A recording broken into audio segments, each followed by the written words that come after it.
Salve pessoal, tudo bem? Está no ar o episódio 87 do podcast da Página 5. Aqui Rodrigo Casarim.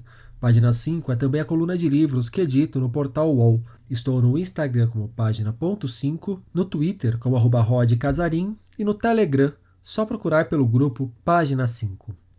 No episódio 76 aqui do podcast, eu conversei com o jornalista e tradutor Eric Nepomuceno sobre a vida ao lado de gente como Gabriel Garcia Marques, Júlio Cortázar e Eduardo Galeano. Já no episódio passado, o papo com Alan Riding girou no entorno do nome de Juan Rulfo, autor de Chão em Chamas e do incontornável Pedro Páramo, livro essencial para entendermos o tal do realismo mágico, uma das chaves mais famosas do chamado boom da literatura latino-americana.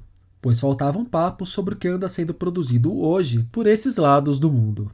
O momento da literatura latino-americana é muito bom. Quem acompanha a coluna já deve ter notado o meu apreço pelo que vem sendo feito aqui no Brasil e nos países da vizinhança. Daí que rolou uma coincidência. Agora, em julho, a Laura Del Rey e a Raquel Domarco ministrarão o curso Literatura Latino-Americana. Cheguei! E agora? Serão 2 encontros virtuais, um no dia 14 e outro no dia 21. Convidei as duas para a conversa que vocês ouvirão a seguir. Elas são as responsáveis pela editora Incompleta e pela revista Punhado, que nasceu em 2017 e desde então publica aqui no Brasil textos e entrevistas com gente de diversos cantos do continente. Nas aulas elas passarão por temas como o interesse dos brasileiros por essa literatura, o chamado Novo Gótico, a relação dos nomes do presente com os autores do passado e o destaque que há hoje para a literatura feita por mulheres. São assuntos que também fizeram parte do nosso papo. Para quem gosta de dicas de leitura, recomendo fortemente separar um papel e a caneta para anotar os nomes que aparecerão durante a conversa. Laura Del Rey, Raquel Domarco, obrigado pela presença aqui no podcast da Página 5. Laura, Raquel, cheguei agora. O que eu preciso saber sobre a literatura latino-americana de hoje? Como anda a literatura desse canto do continente, do mundo? Laura, pode começar por você que riu primeiro. Gente, a gente tem pensado muito, né, sobre esse momento da literatura latino-americana e, no nosso caso, com a Punhado também, caribenha, né? A gente estende ao Caribe, assim. Porque no trabalho que a gente faz com a revista Punhado, eu acho que é quase uma tentação, assim, impossível de não sentir essa de tentar descobrir através das autoras que a gente pesquisa, não só das que a gente termina publicando, né, mas todas as autoras pelas quais a gente passa, lê, conhece, até chegar nas edições que a gente decide imprimir, é uma tentação quase irresistível buscar pontos comuns, assim, né, de temáticas, de estilo literário, como são todas contemporâneas, parece que isso poderia ser um tipo de mapeamento do que está acontecendo agora, né, mas ao mesmo tempo que a gente cai nessa tentação e conversa muito sobre isso, é tão difícil, né, você desenhar com tanta precisão o que pode ser que esteja acontecendo, porque eu não sei, eu sinto essas organizações em ondas, né? Boom, novo boom, gótico, novo gótico. Essas coisas elas têm também muito um movimento quase que mais de mercado do que de produção, né? Eu sinto que nessas coisas tem, por um lado, tem a pesquisa acadêmica que busca organizar, sistematizar, compreender determinadas coisas para, enfim, organiza mesmo em grupos para tentar reconhecer movimentos e entender aquela literatura como uma manifestação do seu tempo e tal. Mas tem também muito, eu acho, um fator de mercado, de jornalismo mesmo, que move, né, esses nomes, esses gêneros e essas organizações, porque esses grupos parece que facilitam a comunicação, né? Você juntar, por exemplo, sob um mesmo, com uma mesma alcunha, né? Uma autora como a Mônica Orreda, a Liliana Colanzi e a Giovanna Rivero, facilita, às vezes, conseguir até o espaço para falar sobre essas autoras, né? Que, embora a gente tenha ganhado cada vez mais nos últimos anos, não são o que mais sai, né, assim, nos nossos jornais, revistas, resenhas e tal. Então, parece que você agrupar aumenta esse espaço, dá mais visibilidade, mas não, era isso que eu queria dizer, que tem um pouco uma coisa mercadológica por trás dessa organização. Outro dia eu estava falando com a própria Giovana Rivero, boliviana, autora do Terra Fresca da Sua Tumba, né, que a gente publicou junto com a editora Jandaíra, e eu mandei para ela eu sempre mando, né, as resenhas, coisas que saem aqui no Brasil, porque ela é super animada para descobrir o que estão falando do livro dela, e ela lê bem assim em português, ela sempre consegue entender. E várias vezes ela faz esses comentários, né, num sentido de, puxa, por um lado, como dar determinadas etiquetas para o que a gente para o que a gente escreve, tira um pouco o que poderia ser uma coisa mais heterogênea, né? Parece que desdiferencia e um pouco aplana, né, as nuances. Mas por outro lado, como isso também tem feito com que mais veículos falem do meu trabalho, que talvez se não fosse através disso não se falasse. Então eu sinto que ela pessoalmente, por exemplo, tem mais entusiasmo com isso do que ranço, né? Mas são coisas assim para a gente pensar um pouco. Bom, eu entendo o que você está falando. Eu, como jornalista, né, eu escrevo muito a partir desses recortes, que é um recorte muito mais de recepção minha enquanto leitor do que de ponto de partida das autoras, principalmente. Eu acho que a gente ainda vai falar sobre isso, mas é um momento de muita escrita de mulheres, das autoras latino-americanas mesmo. E pensando aqui na hora que você está falando, por exemplo, eu já escrevi sobre a presença da violência doméstica, é um tema muito recorrente na literatura latino-americana hoje, me parece, a violência psicológica. Das chilenas está chegando muita coisa que tem a ver com a ditadura, mas são recortes realmente. É um recorte que vai aproximando alguns livros, mas cada livro poderia tomar pontos diferentes que o afastam completamente um dos outros. Raquel, você discorda disso tudo? Concorda? Não Não, discorda nem concorda? Tá tudo bem? eu concordo, mas para mim essa questão desses, justamente desses pontos, né? Quando você pergunta para a gente, por exemplo, o que eu preciso saber? Cheguei agora. Eu acho que essa é a pergunta de US$ 1 milhão. É a pergunta que a gente se faz sempre a cada nova edição da Punhado, né? Peraí, o que está acontecendo que a gente está perdendo e precisa saber? Ter a consciência que não dá para saber tudo também já dá uma Não dá para saber tranquilizada, né? tudo. Como que a gente Importante. abarca o todo? É impossível, e principalmente com aquela questão de estar muito próximo, sabe? Aquela coisa de estar muito próximo do quadro, você não tem. Então, talvez a gente ainda precise de algumas décadas para ter realmente o entendimento geral e até para nomear certas coisas e certas correntes, certos, como você diz, pontos de contato que a gente intui, mas eu acho que ainda faltam a passagem do tempo, né? A depuração do tempo.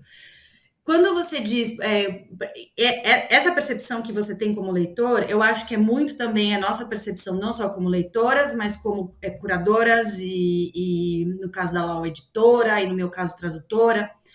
O que acontece? Eu acho que tem muitas camadas nisso, Rodrigo. Tem a questão das próprias, vamos dizer assim, não sei se é a melhor palavra, tá? Mas das próprias questões que cada cultura tem. Então, por exemplo, a questão da ditadura.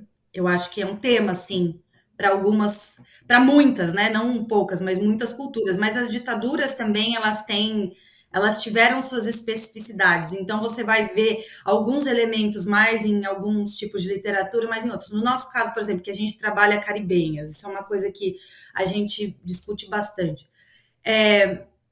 Existe um elemento, principalmente nas escritoras caribenhas que escrevem em inglês, de marcar muito forte a oralidade, que a gente já não sente, por exemplo, na literatura do Cone Sul, né? Que são as chilenas, as argentinas, as uruguaias, que é uma literatura, vamos dizer assim, majoritariamente urbana.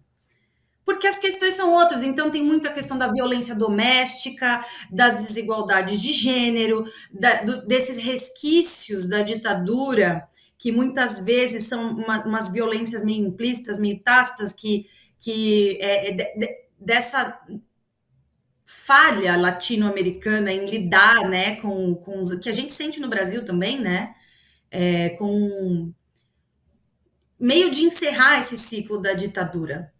Então tem isso, só que no caso, por exemplo, das caribenhas, tem questões, por exemplo, de marcar a oralidade, de marcar que aquela é o jeito deles de falar inglês, que a gente não sente em outras literaturas. Então, eu acho que é um pouco, sim,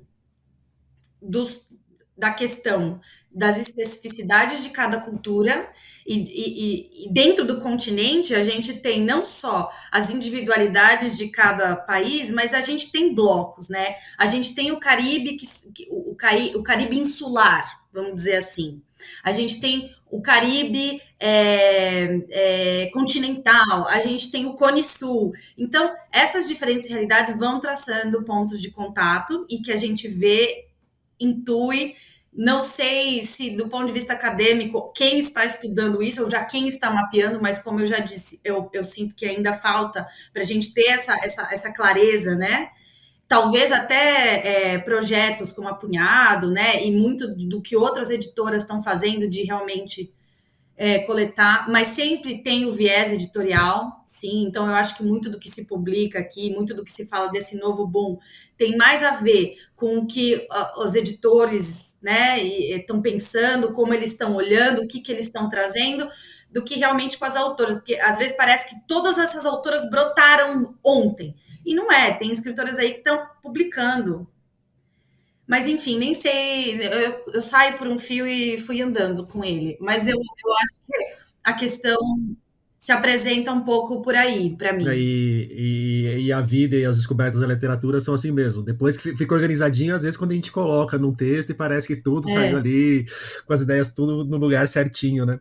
Mas eu estava pensando justamente sobre isso, estava pensando sobre isso ontem, justamente sobre as chilenas, essa questão da ditadura na presença da literatura chilena que me chega hoje, o quanto que também eu coloco isso a partir da leitura de, sei lá, 5, 6 autoras publicadas por 2 ou 3 editoras daqui, o que é um universo importante de escritoras, mas é muito pequeno para falar de uma totalidade de movimento de autoras chilenas estão resgatando a ditadura como se fosse uma coisa que marcasse toda uma geração de chilenas, né? Mas deixa de ser um assunto em voga ali.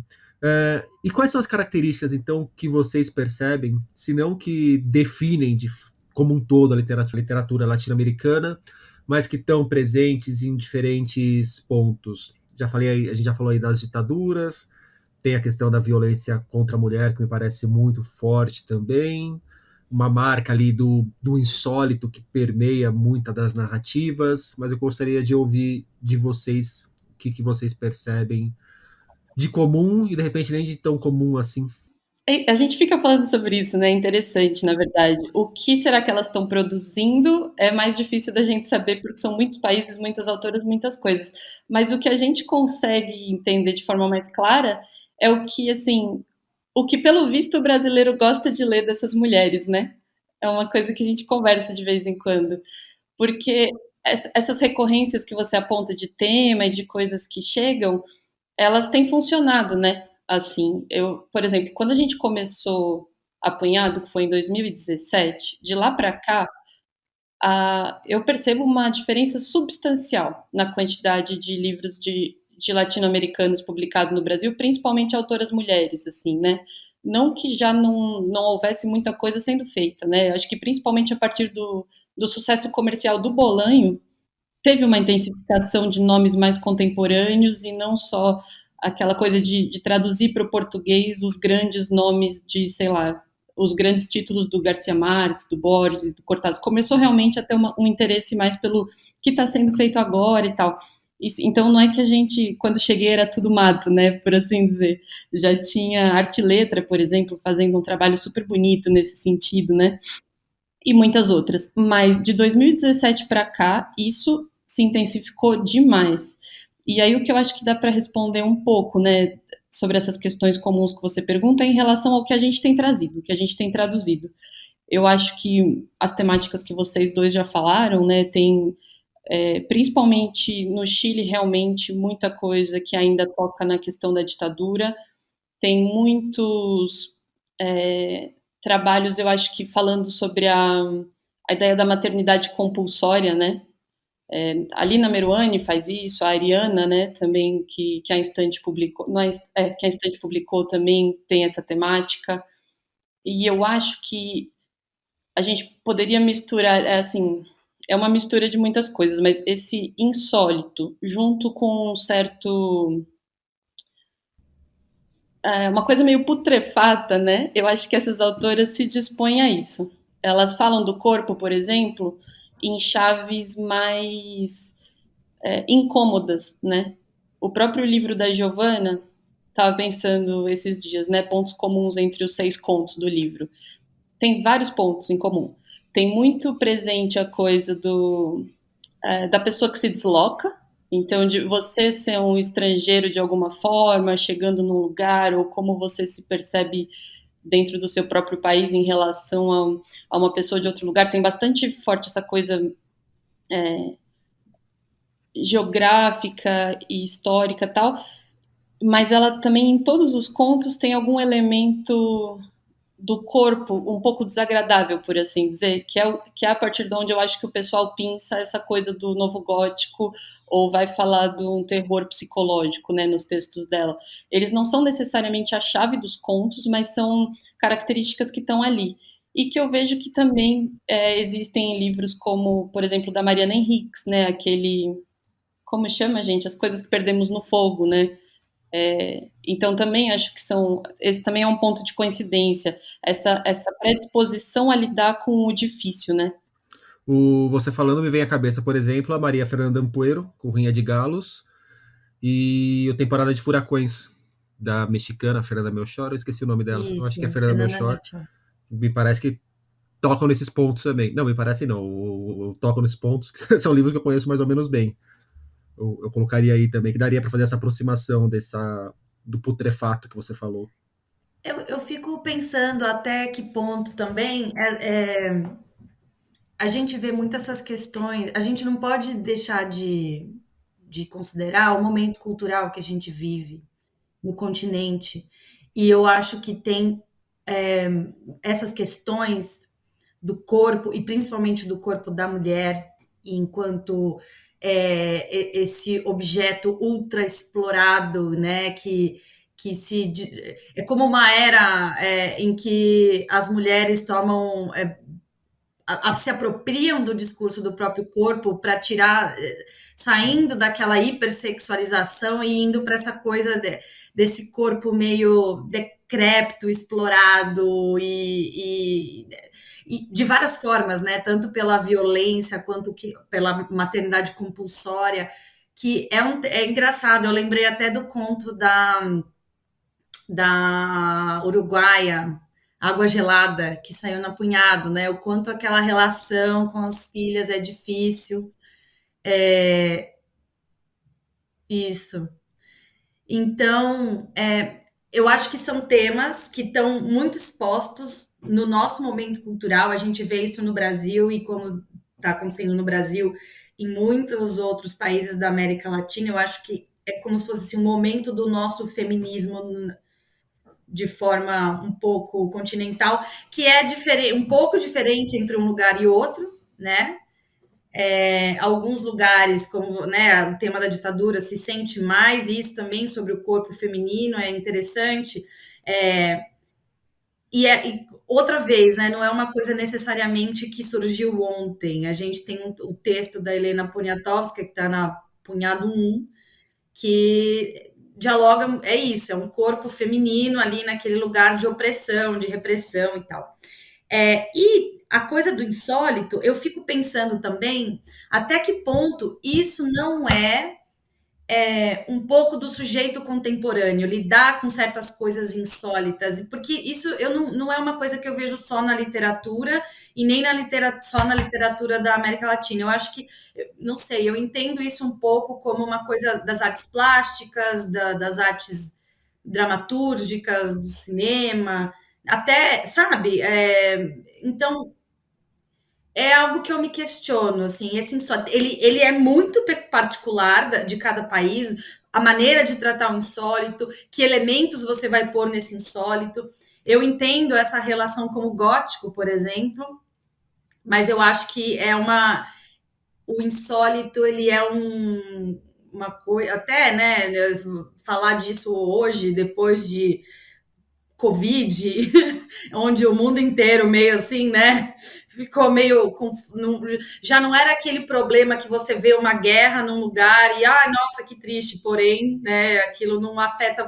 Todo mundo mesmo foi afetado. Então, não sei, eu acho que essa coisa do insólito talvez seja uma coisa do sujeito contemporâneo. É um questionamento aí que eu faço. Então, essas leituras que tendem a destacar o insólito na literatura latino-americana com recorrência, pode ser uma leitura feita sob uma influência muito forte ainda da chave do realismo fantástico, que aí você tende a buscar esse ponto de fantasia, de magia, de menos racionalidade, de estranhamento em tudo que é feito no continente. E como que vocês veem a questão do realismo fantástico e a maneira como muitas vezes ele vai sendo entuchado em tudo que é feito na literatura latino-americana? Certamente é algo que me preocupa, né? Não me preocupa, mas assim, você tem que tomar aquilo com um pouco de senso crítico, porque vira aquela coisa que me incomoda muito na relação, por exemplo, do europeu ou do norte-americano com tudo que é latino, que é o exótico. Então, quando a gente coloca tudo no balaio do realismo fantástico e tudo que veio depois do realismo fantástico é por causa do realismo fantástico. E eu não estou dizendo que não tenham pontos de contato, porque muitas vezes tem, e porque é impossível que, de alguma forma, né, um movimento fortíssimo como esse não tenha, mas é que me dói um pouco, porque assim, as coisas são, elas têm a sua própria identidade, elas estão sendo feitas e a gente ainda está entendendo os caminhos, e aí vai lá tudo naquele balaio que é o olhar eurocêntrico, né? O olhar colonial, muitas vezes, de que aqui é o lugar do exótico, realismo fantástico. Então, eu teria cuidado, assim, eu tenho um pouco de cuidado. Não, eu perguntei, mas eu concordo contigo e eu até trago esse olhar colonial para nossa situação local das pequenas colonizações que existem dentro de cada país, dentro de cada regionalidade, que Exato, assim, quando é uma interpretação da realidade vinda de alguém do lugar isolado, do interior, vem esse olhar colonizador da grande cidade, da metrópole, e fala, é olha lá o isso. realismo fantástico, como se fizesse uma hierarquização das maneiras de se entender a realidade. E aqui eu não estou falando se é Exatamente. a realidade científica ou não que predomina, que deve predominar, porque a gente tem, na literatura, está encarando a realidade da perspectiva de cada um dos indivíduos ali presentes, né? Então, Exatamente. eu não gosto muito do termo realismo fantástico, que parece que olha como aquele pessoal lá isolado tem uma maneira peculiar de olhar o mundo, de encarar o mundo. É, É, é o exótico. olha quantas coisas que eles inventam para fazer com que o mundo deles faça sentido. Exato. Mas eu acho que coisas. Você estava falando, eu não sei se a gente já estava gravando ou se era off-topic, mas você estava falando da sombra, né? Que o Juan Rulfo espalha, assim. E eu estava conversando outro dia com a escritora Gabriela Guerre sobre isso, assim, como esses grandes nomes de cada país acabam sendo umas montanhas e por serem montanhas eles fazem sombra mesmo, assim, né? Então não tem como dizer, por exemplo, que é difícil a gente se relacionar com a literatura argentina, por exemplo, sem pensar no César Aira, no Borges, no Cortázar. Os países carregam, né, as suas montanhas, como a gente carrega a Clarice Lispector, sei lá, o Guimarães Rosa, né? Esses nomes que você percebe que eles vão ter um peso e que você adere, você simpatiza ou você refuta, mas dificilmente você não se relaciona com eles, né? E eu acho que, não sei, isso também tem a ver com uma coisa que outro dia a gente estava conversando, eu e a Raquel, a maturidade literária, né, de cada país, assim, como isso também impacta muito o que parecem ser os temas mais urgentes de cada país. Então, sei lá, quanto tempo tem a democracia em cada um desses países e também quem foram os grandes nomes desses países e se é que esses países têm grandes nomes a ponto da gente poder chamar de os grandes nomes de escritores desses países, porque isso é muito marcante na Argentina, no Chile e no México, Colômbia talvez, mas assim, vários dos outros países que cujas autoras a gente publicou na Punhado, por exemplo, de cujas autoras a gente publicou na Punhado, não tem um grande nome no sentido de serem autores que chegaram de forma contundente a outros países, né?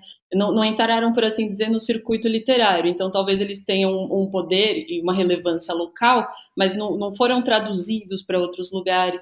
E como tudo isso acaba interferindo no que parece ser a pulsão mais urgente da escrita de cada um daqueles países. Então, eu sinto, por exemplo, que na Argentina, as autoras talvez tenham, embora elas tenham essa sombra do realismo fantástico que a gente estava falando, ao mesmo tempo tem muito mais liberdade para fazer livros.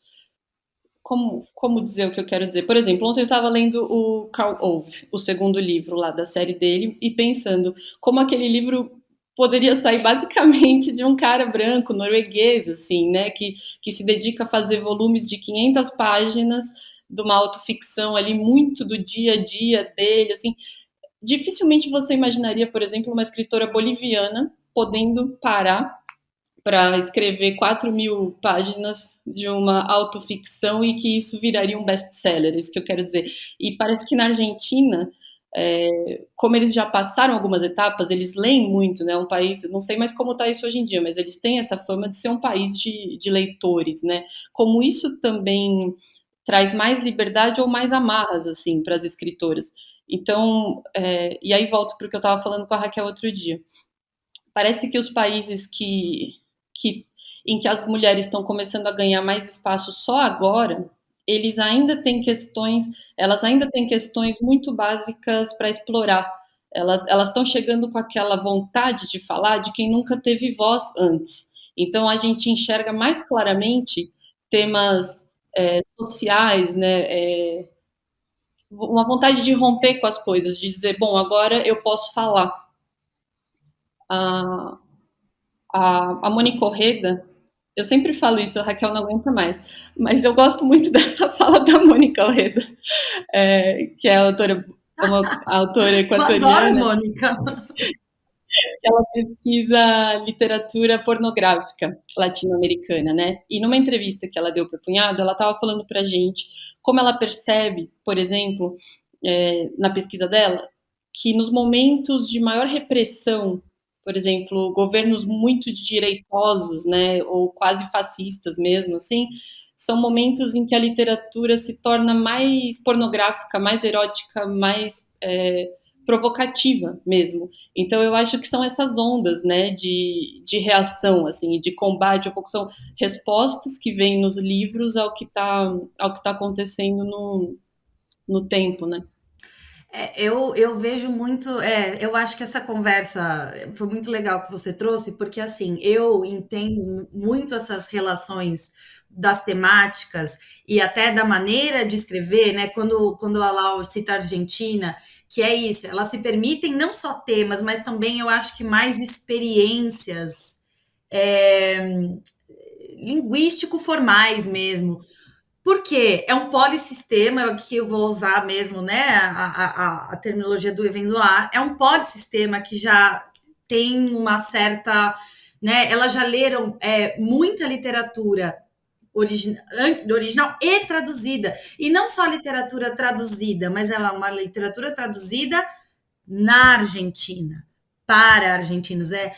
A gente agora no Brasil tem um pouco isso também, né? A gente lê muita literatura internacional e a gente já tem esse pequeno luxo de dizer, não, eu quero ler, eu vou lançar uma edição brasileira, porque a gente sabe que é diferente você ler uma obra que vem do francês, do russo, que, né? Eu quero ler o Mestre e Margarida.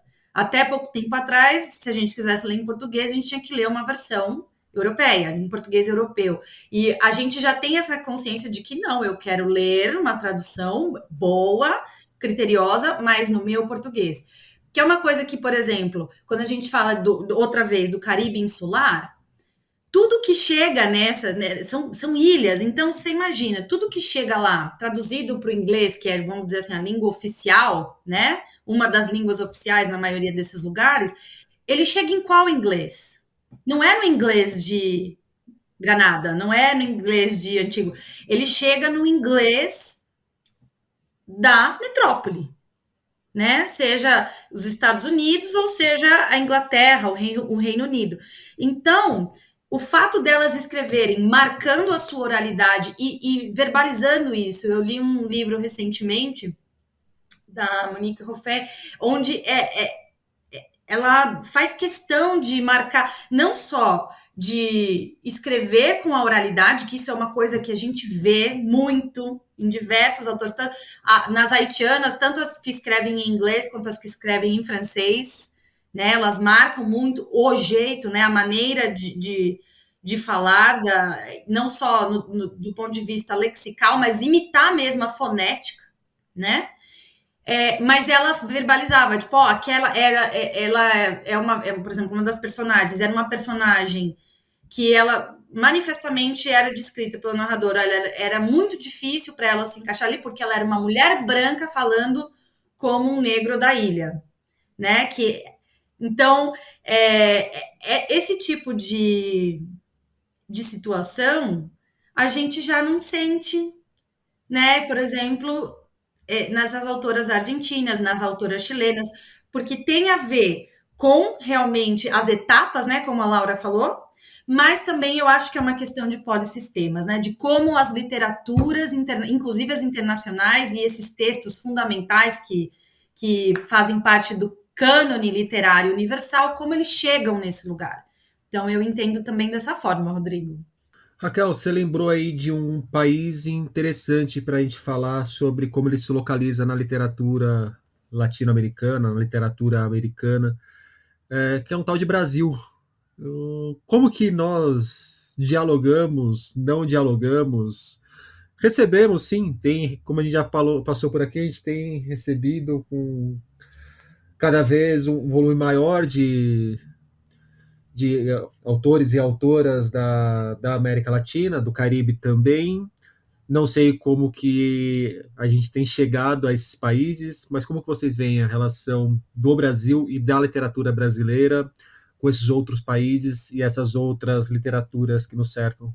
Eu vejo que hoje existe uma consciência, pelo menos nessa bolha da literatura, que eu acho que já está um Pelo pouco menos mais entre nós três. entre nós três, que nós somos latino-americanos. Somos lusófonos, sim, mas somos também latino-americanos. E eu acho que porque sempre era um pouco assim, a literatura latino-americana e Graciliano Ramos era outra coisa. A literatura latino-americana e Clarice Lispector é outra coisa. Não, hoje eu acho que a gente já se entende, né, como parte desse continente e adota também, entende as nossas especificidades, as nossas diferenças, mas se entende, e é por isso também que surge esse interesse em ler o vizinho, né? Em entender o vizinho e buscar esses pontos de contato. Isso é uma coisa que eu, desde a primeira punhado, é muito maluco, assim, porque, e eu já comentei com a Laura isso muitas vezes, eu leio essas mulheres e eu amo muitas autoras de muitos países e leio, né, literatura, escritoras da Europa, escritoras da Ásia, e gosto muito, mas parece que eu consigo entrar num nível de identificação e não é gosto. É interessante isso, que não é só o gosto, que claro, tem textos na Punhado que eu amo, que são assim, nossa, tem textos que eu gosto objetivamente, eu sei que são bons textos, que é uma literatura que deve ser publicada, que deve ser lida, mas não é aquela identificação subjetiva. Mas mesmo assim, eu acho que eu comunico com eles em camadas mais profundas, e eu acho que tem a ver com o fato de que nós somos mulheres na América Latina. Entende?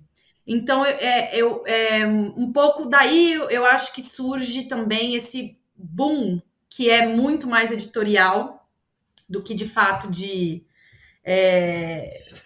de que de repente aparecer. Eu acho que também tem um pouco isso, né? De que aparecem mais escritoras e de repente se faz mais importante ouvir vozes, né? De mais diversas.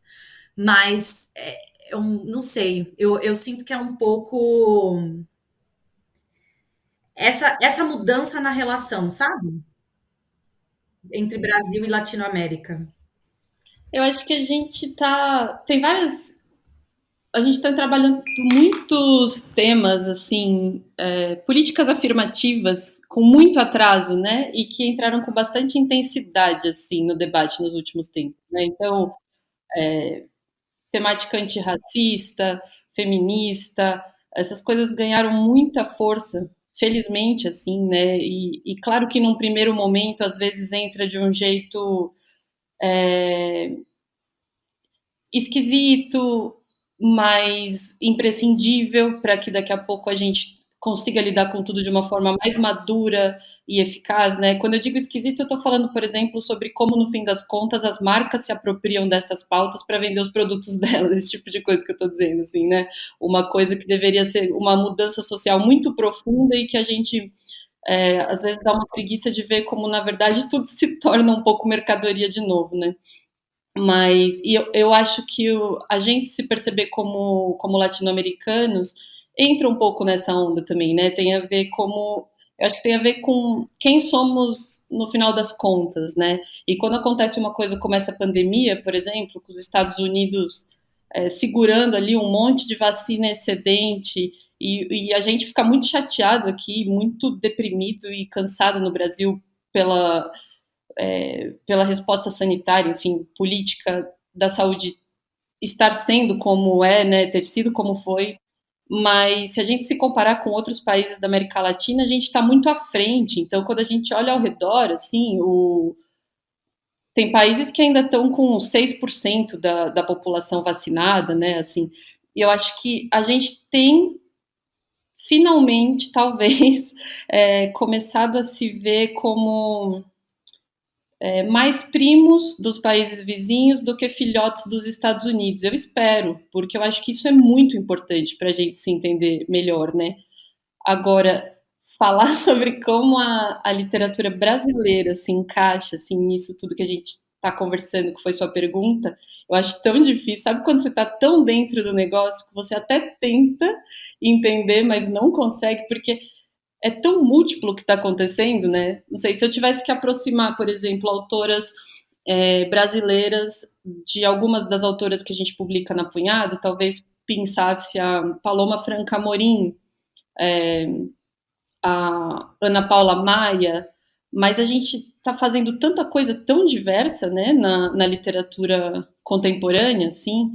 Claro que a gente vê vários desses fenômenos sobre os quais a gente já conversou, por exemplo, no sucesso como do Itamar, né, com os livros dele, assim. Mas quando joga assim sobre essa ótica dos gêneros, né, das preferências, isso que a gente estava conversando antes, eu realmente não sei te responder. Agora, o que eu sinto, falando pela via oposta, no contraplano, e isso me deixa muito feliz, é como, por exemplo, 4 anos atrás, quando a gente convidava as autoras para estarem na Punhado, era muito recorrente a gente receber e-mails muito entusiasmados dizendo que bom finalmente poder chegar no Brasil. Era inexplicável para mim como a gente era tão próximo e ao mesmo tempo tão distante, só por conta do idioma, né? Assim, que no fim das contas também é muito próximo. Obrigada por essa oportunidade. E a gente escutava isso de autoras muito grandes, muito premiadas, muito importantes. Hoje em dia, acontece muito mais de a gente mandar um e-mail e a autora responder que 2 dias antes já tinha fechado com outra editora, ou já tinha feito não sei o quê. Claro que para a gente são nãos em vez de sims, mas eu acho que eles são um ótimo sinal. Significa que a nossa antena está captando o que está acontecendo aqui ao redor, né? Então, esses e-mails entusiasmados de puxa, que oportunidade, eles vão chegar de uma autora da Guatemala, mas eles não chegam mais de uma chilena, de uma argentina, porque elas já estão no radar dessas, principalmente dessas editoras menores, né, mais independentes, que a gente fala bastante sobre isso também. Como editoras como a Moinhos, a Mundaréu, a Relicário, como a gente pode arriscar mais, né? Eu acho que isso explica também um pouco a vinda de nomes de países que estavam menos no circuito para o Brasil nos últimos anos. E como a gente se gosta também entre si. Eu me sinto sortuda de estar em 2021 publicando esse tipo de literatura ao mesmo tempo que essas editoras que eu acabei de listar, sabe? E acho que elas também têm feito uma coisa, a Relicário e a Pinhar, por exemplo. Além de estar mapeando coisas contemporâneas, elas estão num esforço de trazer grandes autoras que ainda não tinham vindo, que eu acho que é um esforço que a gente tem que fazer simultâneo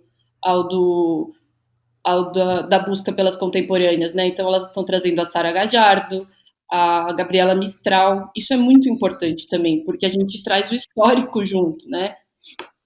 Não, mas isso é bonito de ver. Eu concordo com você, é particularmente bonito de ver o quanto essas novas editoras, né, independentes, algumas um pouco maiores, outras menores, mas como dinamizou o jogo e como realmente elas são importantes para essa virada, né? Da gente se entender como latino-americanos, entender que a gente tem sim um serviço, como você fala, histórico, né? De revisionismo, vamos dizer assim, de quanto a gente tem sido negligente com a nossa própria literatura do continente. Então, já dando spoiler do episódio aqui, para quem vai estar nos ouvindo, daqui a alguns minutos vai entrar no ar a Mariana Sanchez falando sobre a Sara Gajardo e a Eliane Marques falando sobre a Virginia Brindes de Salas, que é uma poeta afro-uruguaia que saiu pela Figura de Linguagem, que é lá do Rio Grande do Sul, o Pregão de Mari Morena, que também é outra figura importante ali da literatura uruguaia que nunca tinha aparecido aqui no Brasil. E é uma autora da primeira metade do século XX. Então, eu escolhi os lançamentos em consonância com essa resposta que eu sei que a Laura nos daria. Raquel e Laura, para a gente fechar a conversa,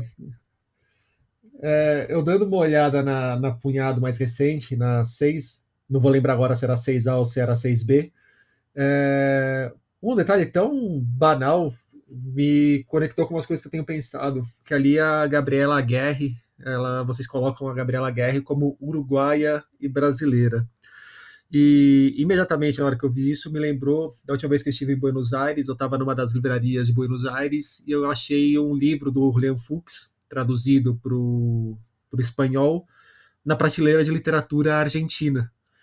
E eu pensei, por que não, né? Deixa aí, não vou brigar com o livreiro, não. Achei curioso, levo como uma história para o Brasil. E aí eu penso, por exemplo, na Ariana Harvitz, que a gente já comentou aqui, e na Laura Alcoba.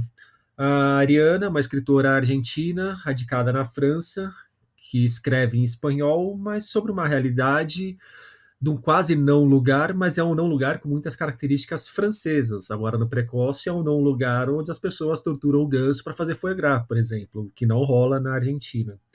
A Lara Alcoba, por outro lado, ela escreve em francês, só que sobre uma realidade muito argentina. Ali o La Casa de los Conejos, que foi o livro que eu li dela, uma criança que cresce numa casa onde os pais são motoneiros perseguidos pela ditadura argentina.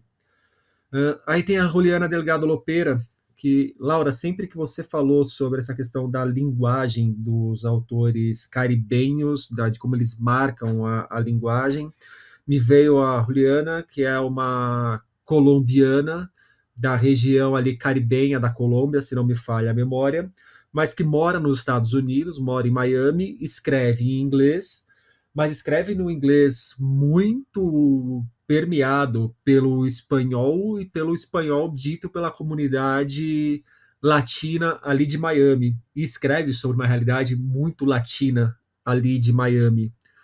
Nesse sentido, até acentuando um pouco mais, eu poderia colocar a moça que eu sempre esqueço o nome, aqui, a Sandra Cisneros, que A Casa na Rua Mango já é um livro de literatura inglesa, mas que fala sobre a comunidade mexicana nos Estados Unidos, e é um livro escrito em inglês. É uma época de fronteiras muito permeáveis, não, do o que é a literatura latino-americana. Me parece uma época que tem muito isso daí. É uruguaio e é brasileiro, é latino-americano e é estadunidense, é argentino, mas pode ser francês. É porque eu É acho o difícil de sujeito é falar. composto de múltiplas identidades, né? Eu não acho que a nossa subjetividade seja una. Mas uma coisa que eu penso muito, e vocês veem dessa forma também, então, isso aí as fronteiras são muito menos delimitadas do que parece quando a gente olha para o mapa. Eu acho que isso é uma coisa que a gente pode dizer, assim, né? Tem várias que eu me sinto insegura para dizer a partir da nossa pesquisa na Apanhado, mas essa eu acho que é uma que a gente pode dizer com certeza, porque eu já fiz a conta. Mais da metade das autoras que a gente publicou nesses 4 anos, e são autoras de 18 países diferentes, assim, nascidas, né, em 18 países diferentes. Mais da metade delas não mora mais no país em que nasceu. E isso tem muito a ver com a precariedade do nosso sistema editorial como um todo, assim, né? Elas precisam, de certa forma, sair para ganhar uma bolsa, para escrever, para ganhar um prêmio, para conseguir começar a ter uma carreira um pouco mais sólida, né? Esse é um aspecto também, assim, desses trânsitos. Mas o que eu acho interessante é como elas colocam essa experiência no texto delas, assim, de um jeito bonito, mas sem evitar as ambiguidades, assim, né, as problemáticas desse ser estrangeiro. Claro, quando a gente está falando uma coisa Uruguai-Brasil, ela é um pouco mais apaziguada, mas, por exemplo, a Cláudia Ulloa, que é uma autora peruana que a gente publicou na Punhado 2, ela mora na Noruega, e a maneira como ela fala daquele país, ou mesmo como a Giovana traz algumas questões do Canadá e dos Estados Unidos no Terra Fresca, assim, você vê que o trânsito vira uma temática também, né? Não lugar, né? Essa coisa das fronteiras difusas, eu acho que a gente vê esse aumento do não lugar e o não lugar como parte constituinte da identidade também. Mas eu acho que isso só agrega, né? Isso deixa a coisa. Porque em algum momento a gente também tem os nossos não lugares, né? Dentro do que, enfim, dentro da vida. Eu vejo isso aí muito mais como uma virtude do que como um problema mesmo. Às vezes é um problema só para quem quer definir em caixinhas, mas aí não é o problema da criação artística, né? Inclusive, falando sobre isso agora, me lembro do Kentucky, que finalmente está para sair do Brasil, da Samantha Schweblin, que é um romance internacional, se passa em diversos cantos do mundo ao mesmo tempo. E eu acho excelente que a Samantha tenha optado por seguir esse caminho também. Raquel, Laura, muito obrigado pelo papo. Obrigada a você, Rodrigo, pelo convite. Recapitulando, literatura latino-americana, cheguei. E agora? Curso com Laura Del Rey e Raquel Domarco, as cabeças à frente da editora Incompleta e da revista Punhado, acontece nos dias 14 e 21 de julho, das 19 às 21h30. Custa R$ 150. Quem promove é a Sala Tatuí. Informações e inscrições no link que deixarei para vocês. Reconstruído após pegar fogo em dezembro de 2015, o Museu da Língua Portuguesa reabre para o público geral a partir do dia 31 deste mês. A exposição que marca a retomada se chama Língua Solta e busca mostrar as diversas formas como a nossa língua se desdobra na arte e no cotidiano. Com curadoria de Fabiana Moraes e Moacir dos Anjos, a exposição reúne 180 peças que conectam a língua portuguesa a questões como a política, a vida em sociedade, a religião e a busca pela sobrevivência. São cartazes, brinquedos, rótulos de cachaça e outros itens a princípio ordinários que se misturam a obras de grandes artistas. Língua Solta fica em cartaz até o dia 3 de outubro. Mais informações no site do Museu da Língua Portuguesa.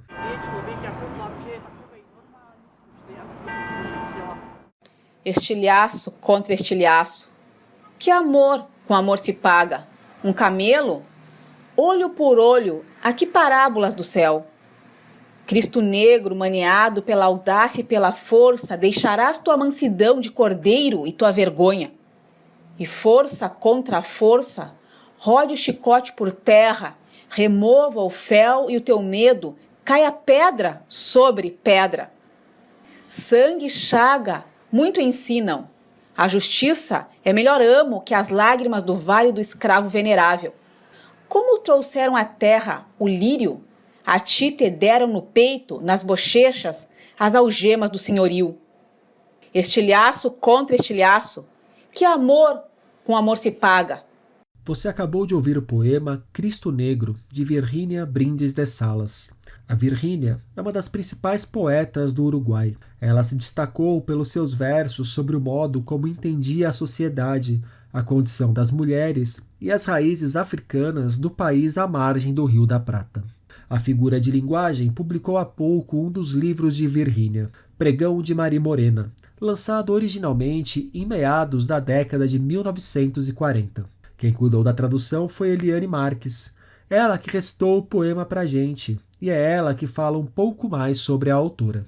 Até o momento, sabe-se que Virgínia Brindes de Salas nasceu em 18 de setembro de 1908, em Montevidéu, Uruguai, e que faleceu em 1947, no Uruguai, tendo sido uma das primeiras mulheres afro-latinas de língua espanhola a publicar livro de poemas.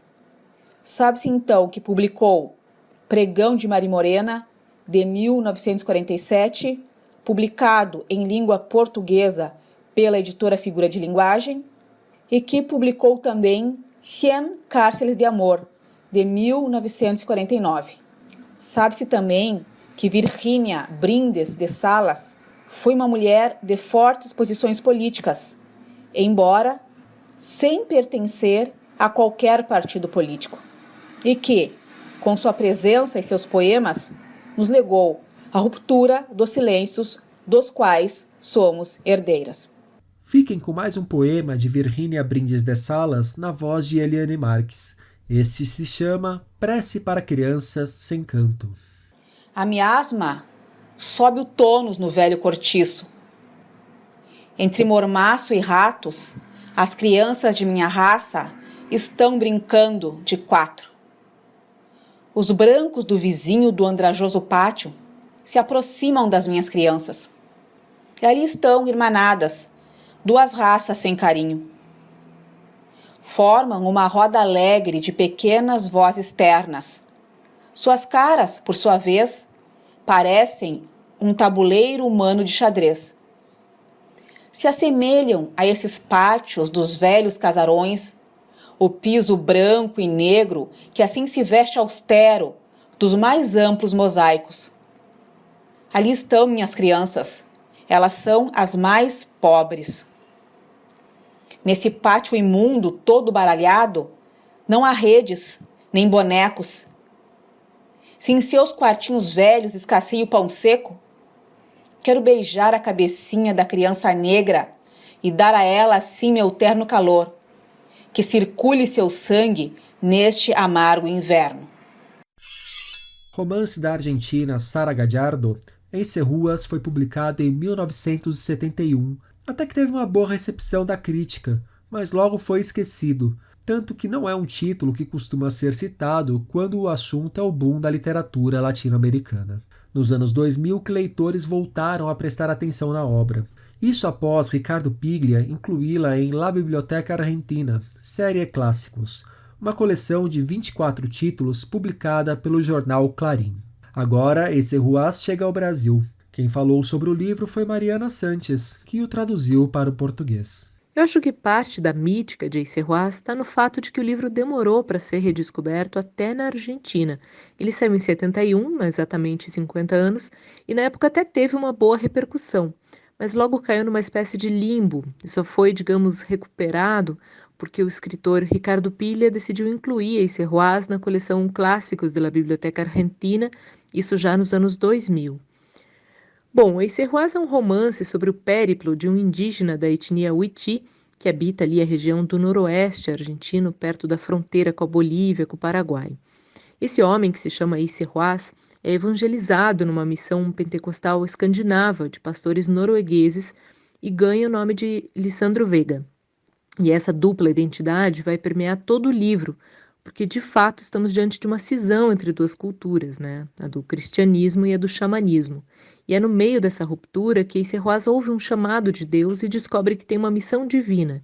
E o romance é esse homem narrando suas tentativas de cumprir essa missão, e é aí que a experiência, né, de leitura se torna interessante, porque o livro está narrado em primeira pessoa por esse homem que é múltiplo, que fala uma língua meio inventada, um espanhol que ele aprendeu com os pastores escandinavos, lendo a Bíblia, portanto um espanhol estranho, cheio de desvios e erros que acabam criando uma poética muito particular.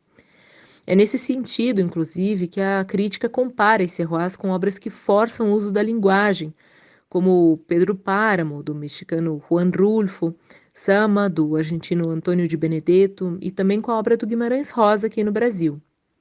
Fora as questões de linguagem, a narrativa de Eicirroas também é muito complexa e muito inventiva, porque ela está construída como uma espécie de hagiografia, a biografia de um santo. Só que, claro, é um santo bem pouco santo, que circula em bares, prostíbulos, tem uma vida absolutamente mundana, numa oscilação constante entre o sagrado e o profano. Mariana ainda falou sobre a circulação de Sara Gadjardo e a respeito de como o livro vem ganhando novas edições e leituras. O que eu acho interessante sobre Eicirroas é que ele narra toda a violência da degradação sofrida pelos indígenas em múltiplos níveis com uma riqueza literária assombrosa. E o mais assombroso é pensar que Sara Gadjardo era uma grande escritora, com vários romances publicados e um trabalho narrativo muito potente entre o final dos anos 50 e o início dos 80, mas que acabou ficando totalmente fora do chamado boom, entre aspas, latino-americano. A Sara Gadjardo circulou um pouco como a nossa Clarice Lispector, de alguma forma, né, entre a imprensa e a ficção. Ela era colunista dos principais veículos argentinos da época, como o jornal La Nación e a revista Confirmado. Aliás, é nessa revista que surge o primeiro texto de Sara Gadjardo sobre Eicirroas. A autora estava passando uma temporada curta na região de Salta, ali nos povoados de Seclantás e Embarcación, onde ela conheceu o verdadeiro Eicirroas, que trabalhava como assistente de cozinha no hotel onde ela ficou hospedada. Depois de conversar com esse homem que tinha uma prosódia muito singular, a Sara conta a história da vida dele nas páginas da revista Confirmado, mas depois resolve recontar essa história em outra chave, como ficção, e então escreve romance. Nos últimos anos, o livro vem ganhando novas reedições, estudos críticos e traduções. Eu achava importante trazer esse livro para o Brasil, não só por ser uma grande obra de uma autora totalmente desconhecida, mas porque ele dialoga muito intensamente com os processos vividos pelos nossos próprios povos indígenas e também com o nosso sistema literário, com obras importantes que vão de Macunaíma até o Quarupi, do Antônio Calado, e agora com o livro da Micheline Verunski, O Som do Rugido da Onça. Trazer Eicirroas para o português do Brasil foi um desafio gigantesco, mas um desafio necessário, urgente, e eu espero que o livro siga ecoando por aqui por bastante tempo.